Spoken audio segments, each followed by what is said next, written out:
ازيكم يا حبايب قلبي؟ عاملين ايه؟ يا رب تكونوا بخير. عملنا النهارده بقى اكله من الاكلات البلاد السواحليه، المدن السواحليه يعني. تمام، اللي هي الاكلات الحرشه المصريه الجميله دي. عملنا النهارده احلى حبه سردين مقلي بقى بتتبيله خفيفه خالص وبسيطه، وحاجه كده ما شاء الله على كيف كيفكم. وجنبه كمان حبه رز صياديه وحبه سلطه باي نوع خضار انتوا بتحبوه. اولا نسمي الله كده وتعالوا نعرف مع بعض ايه احلى نوع سردين. ده السردين اللي فيه خط ذهبي في النص ده. تمام، انا بوريهولك اهو. تعالي شوفيه كده بالراحه، اللي تلاقي فيه خط ذهبي ده باي سعر هاتيه، توكلي على الله. شايفه دي الراس بتاعته مكان ما كانت في الشبكه. تمام، ده مش في الصناره، ده في الشبكه، ومكان ما بيسلكوه فبيتقطع منه حته. انما السمكيه صلبه وشده طولها، عينيها بتلمع. شايفين لونها من بعيد تديكي على ذهبي. نوع السمكة اللي تديكي على ذهبي دي تعرفي ان فيه في بطنها سمنة، والسمكية نفسها دسمة. ودلوقتي موسم البطروخ، اللي هي اللي بيبقى فيه بطارخ. مش شرط في السردين بس، في كل انواع السمك اليومين دول يومين التزاوج السمك، فبتلاقي فيه بطارخ ما شاء الله إيه عالي يعني. تمام، وخصوصا البوري يعني. المهم بقى، يلا بينا ندخل على التتبيله. بسم الله الرحمن الرحيم. نحط معلقه كمون. انا جايبه ده كيلو الا ربع سردين، حطيت له نص معلقه ملح وحبه صغيرين. نص معلقه شطه. لو عندك توم باودر حطيه، ده ما ينفعش تحطي فيه توم فريش لانه هيتحرق مع القلي بتاعنا. تمام، ده غير البولتي.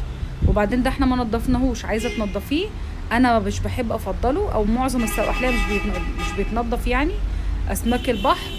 لان هي بتبقى بطنه بسيطه خالص، وغير كده بيبقى فيها السمنه.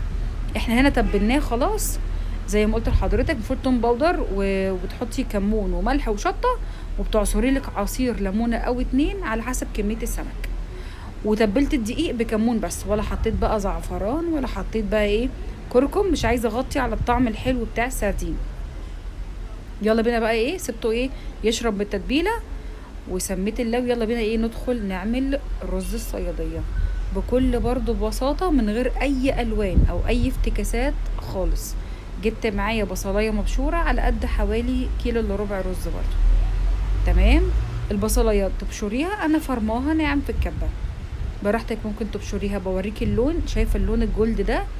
اوعي ايدك تسيب البصلاية دلوقتي، علشان ده الوقت اللي هو خلاص ممكن تتحرق منك. بتبقى في شعرايه تكه كده بين البصلايه المحروقه والبصلايه الجلد. احنا بنخليه اغمق من الجلد بشويه. بصي ميته عامله ازاي، ده المطلوب.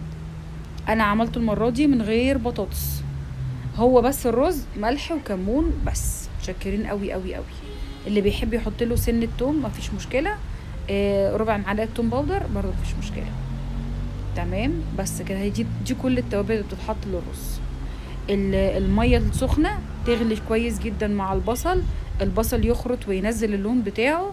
تمام، عايزه تعمليه زي بتاع الفنادق، صفي البصل كله الاول ونزل الرز كده على الميه بتاعته، بحيث ان ميبقاش فيه شوائب البصل دي. احنا بقى بندوس في اي حاجه، بنتوكل على الله يعني، ناكل كل حاجه عادي. احنا عاملينه في بيتنا، مش عاملينه مفيش ضيوف يعني.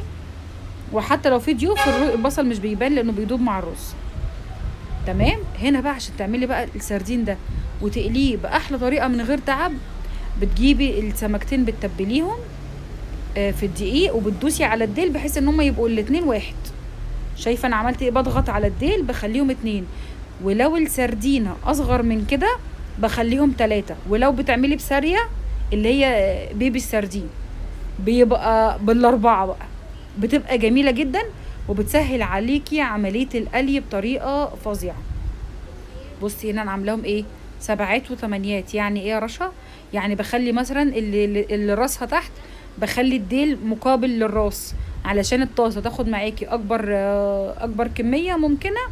وفي في نفس الوقت السمك ما يتهريش مننا، ويبقى مدينا برضو براح وانتي بتقلبي السردين. تمام، ممكن تعملي ده برضو في السمك البلطي او في اي سمك يعني بياخد اماكن. هنا انا عايزه اخلص السردين ومش عايزه الزيت يتحرق معايا.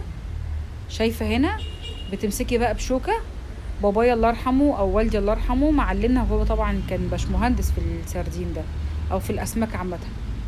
معلمنا لازم نضغط عند راس السردين، ايوه بالراحه، ضغطه خفيفه، مش تفعصي راس السردينه، ضغطه خفيفه كده تضغطي عليها علشان الدم اللي في الراس بتاعتها تنزل وتستوي وفي نفس الوقت السردينه ما تبقاش ايه نشفت معاكي. بتضغطي بس بظهر الشوكه كده، ضغطه خفيفه على الراس وعند سلسله الظهر. ده طبعا في السردين ده او اللي اكبر منه. الصغير ممكن ما تحتاجيش تضغطي عليه اصلا.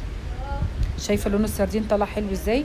طلع لونه حلو وجولد كده واصفر فاتح، من غير ما تحطي فيه ولا كركم ولا زعفران اي حاجه خالص. مش عايزين اي حاجه تغير طعم السمك بتاعنا. وده كده بعد ما قلينا طاستين السردين. شايفه بقى الجمال عامل ازاي؟ طاسه بتطلع من يعني طاسه بتطلعيها، بتعصري عليها ليمون، وممكن تحط لها رشه شطه وكمون وملح خفيف خالص. تمام بكده تكون وصفتنا خلصت النهارده. لو الوصفه عجبتكم بالله عليكم ما تنسوناش في اللايك والسبسكرايب والشير، واشوفكم ان شاء الله باذن الله في فيديو جديد. والسلام عليكم ورحمه الله وبركاته.